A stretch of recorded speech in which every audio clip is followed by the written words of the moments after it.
Hello friend, आज की इस वीडियो में आपके लिए लेकर आया हूँ टोटल 30 प्रश्न। ये प्रश्न जो है आपके आने वाले आरआरबी एनटीपीसी के एग्जाम के लिए काफ़ी ज़्यादा इंपॉर्टेंट है। ठीक है, इसमें वह सारे प्रश्न हैं जो कि आपके एग्जाम में पूछे जा सकते हैं या फिर पूछे जाने के चांसेस काफ़ी हाई होते हैं। ठीक है, तो चलिए वीडियो को शुरू करते हैं। टोटल 30 प्रश्न होंगे और ये वीडियो जो है 2 पार्ट में आएगा। 30 प्रश्नों के टोटल 60 प्रश्न हम लोग करने वाले हैं। और ध्यान रखिएगा, इसमें आपको हर एक प्रश्न के लिए 1 मार्क्स मिलेंगे।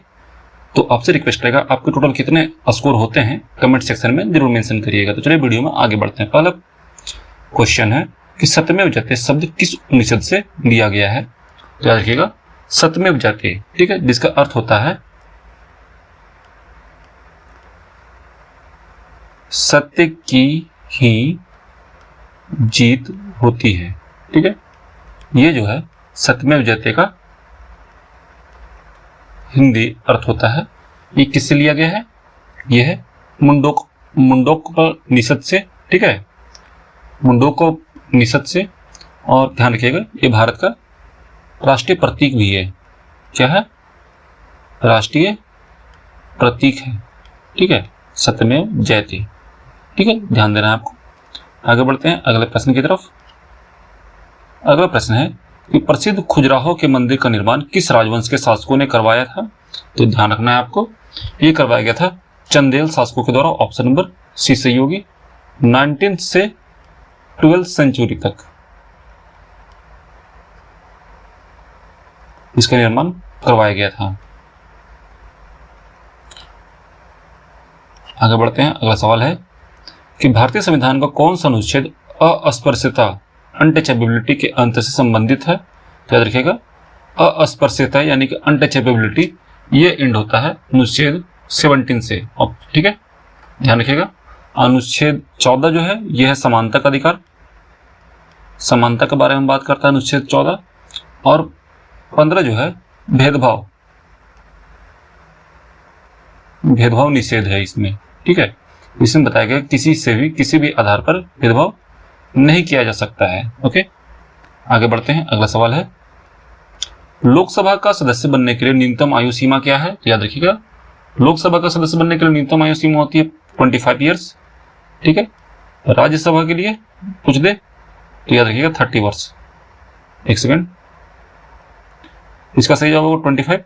ये 30 वर्ष जो है राज्यसभा के लिए है। ठीक है, और अगर राष्ट्रपति के लिए पूछा जाए, ठीक है, तो ये होती है 35 ईयर्स। ओके, आगे बढ़ते हैं। अगला सवाल है, भारत में गुलाबी शहर पिंक सिटी के नाम से किसे जाना जाता है। तो याद रखिएगा, ये जाना जाता है जयपुर को। ठीक है, और क्योंकि इसमें इमारतें जो है ज्यादातर पिंक कलर की है, गुलाबी रंग की है। और बात करें जोधपुर को, तो ये इससे कहा जाता है ब्लू सिटी। ठीक है, ये एग्जाम में पूछा गया है। और उदयपुर के बारे में बोला गया है कि ये सिटी ऑफ लेक्स है। ठीक है, आपको कमेंट सेक्शन में बताना है सिटी ऑफ जॉय किसे कहते हैं। सिटी ऑफ जॉय, ठीक है, ये किसे कहते हैं कमेंट सेक्शन में बताइएगा। आगे बढ़ते हैं। अगला सवाल है, वायुमंडल में सबसे प्रचुर मात्रा में पाई जाने वाली गैस कौन सी है। तो याद रखिएगा, सबसे प्रचुर मात्रा में पाई जाती है नाइट्रोजन। ठीक है, लगभग 78%। इसका ऑक्सीजन होता है 21%। और जो बाकी सारे गैसेस है ये मिलाकर होते हैं 1%। ठीक है,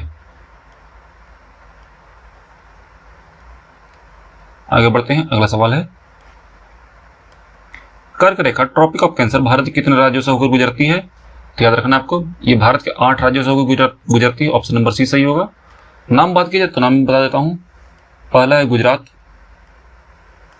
फिर है राजस्थान, फिर है मध्य प्रदेश, फिर है छत्तीसगढ़। ठीक है, उसके बाद आता है झारखंड, फिर आता है वेस्ट बंगाल, पश्चिम बंगाल, फिर है त्रिपुरा, और लास्ट में है मिजोरम।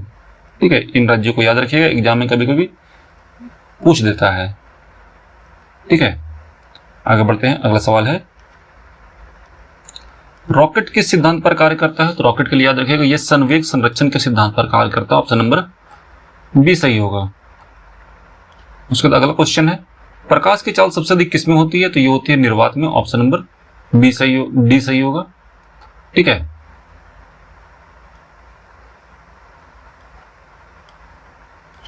अगला सवाल है, पेंसिल में इस्तेमाल होने वाला काला शीशा वास्तव में क्या होता है? तो काला शीशा को कहा जाता है ग्रेफाइट। ठीक है, ग्रेफाइट जो है कार्बन का एलोट्रॉप होता है, कार्बन का अपरूप होता है। ठीक है, ग्रेफाइट।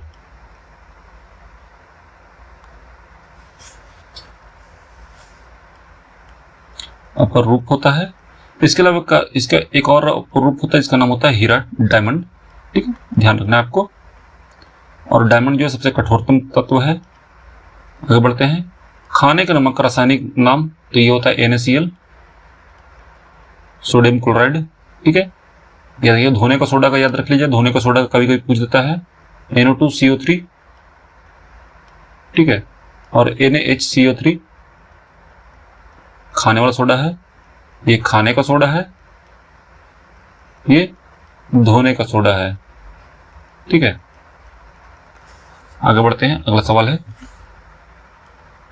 मानव शरीर में सबसे छोटी हड्डी स्टेप्स कहाँ पाई जाती है? याद रखिएगा, मानव शरीर की सबसे छोटी हड्डी जो होती है ये पाई जाती है कान में। ऑप्शन नंबर डी सही होगा। हाँ, कान में अगर पूछ दे तो याद रखिएगा मध्य कान में। ठीक है, आगे बढ़ते हैं। अगला सवाल है, मधुमेह डायबिटीज को नियंत्रित करने के लिए कौन सा हार्मोन उत्तरदायी है? तो डायबिटीज कंट्रोल होता है इंसुलिन से, जो कि स्रावित होता है अग्नाशय से।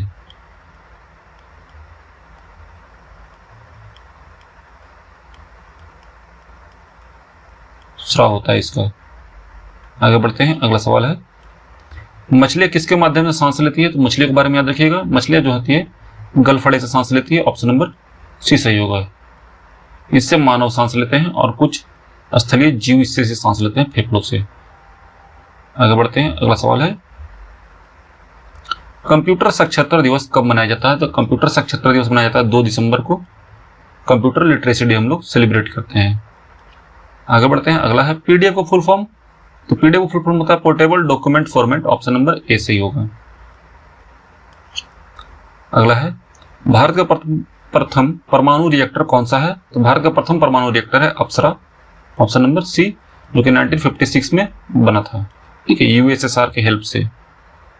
आगे बढ़ते हैं। अगला है, विश्व स्वास्थ्य संगठन WHO का मुख्यालय कहाँ स्थित है? तो ये स्थित है जेनेवा में। ठीक है, ये कहाँ पड़ता है? स्विट्जरलैंड में पड़ता है। ठीक है, आगे बढ़ते हैं। अगला सवाल है, थॉमस कप किस खेल से संबंधित है? थॉमस कप जो है बैडमिंटन से संबंधित है। ऑप्शन नंबर सी सही होगा। ठीक है, बैडमिंटन में याद रखिए पुरुष बैडमिंटन से। ओके, आगे बढ़ते हैं। अगला है, भारत की पहली महिला राज्यपाल कौन थी? तो ये थी सरोजनी नायडू। कहां की थी? उत्तर प्रदेश की थी। आगे बढ़ते हैं। अगला है, सिंधु घाटी सभ्यता का कौन सा शहर जल संरक्षण वाटर कंजर्वेशन के लिए प्रसिद्ध था? तो ये था धौलावीरा। ऑप्शन नंबर बी सही होगा। आगे बढ़ते हैं। अगला है, गौतम बुद्ध ने अपना पहला उपदेश कहां दिया था? तो गौतम बुद्ध ने अपना पहला उपदेश दिया था सारनाथ में, जो कि वाराणसी में पड़ता है, जिसे कहा जाता है बौद्ध धर्म में, जिसे कहा जाता है धर्म चक्र प्रवर्तन। ओके, आगे बढ़ते हैं। अगला है, किस मौर्य शासक ने अमित्रघात की उपाधि धारण की थी? तो यह था बिंदुसार।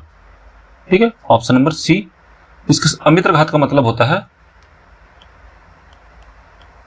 शत्रु का नाश करने वाला।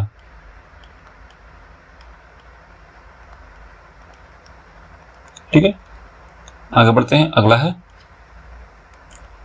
अकबरनामा के लेखक कौन थे? तो अकबरनामा के लेखक थे Abul Fazal. Option number B. ठीक है, इन्होंने अकबरनामा और आईने अकबरी लिखी थी।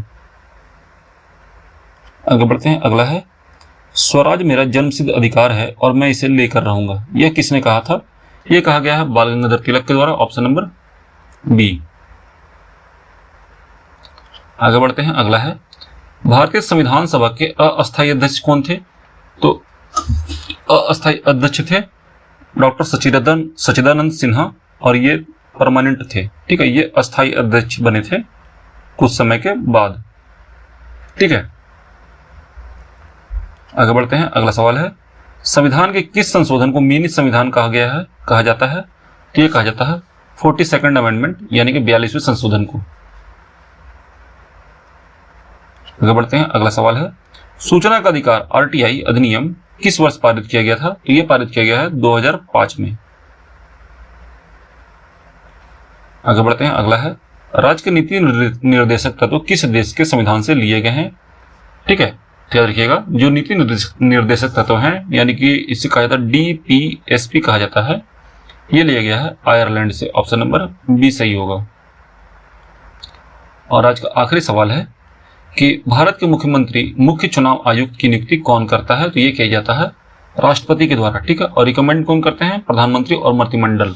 ठीक है, याद रखिएगा इसको, ऑप्शन नंबर बी सही होगा। आज की वीडियो में इतना ही था। हम लोगों ने लगभग 30 प्रश्न किए हैं। ठीक है, आपके इसमें से कितने प्रश्न सही हुए हैं आउट ऑफ 30 कमेंट सेक्शन में जरूर बताइएगा। मिलते हैं नेक्स्ट वीडियो में। अगर आपको वीडियो अच्छा लगा तो प्लीज वीडियो को लाइक करिए, चैनल को सब्सक्राइब कर लीजिए इसी टाइप की और भी इन्फॉर्मेटिव वीडियो के लिए जो कि आपके एग्जाम के लिए काफी ज्यादा इंपॉर्टेंट है। ठीक है, तब तक के लिए जय हिंद, अपना ख्याल रखेंगे and finally thanks for watching.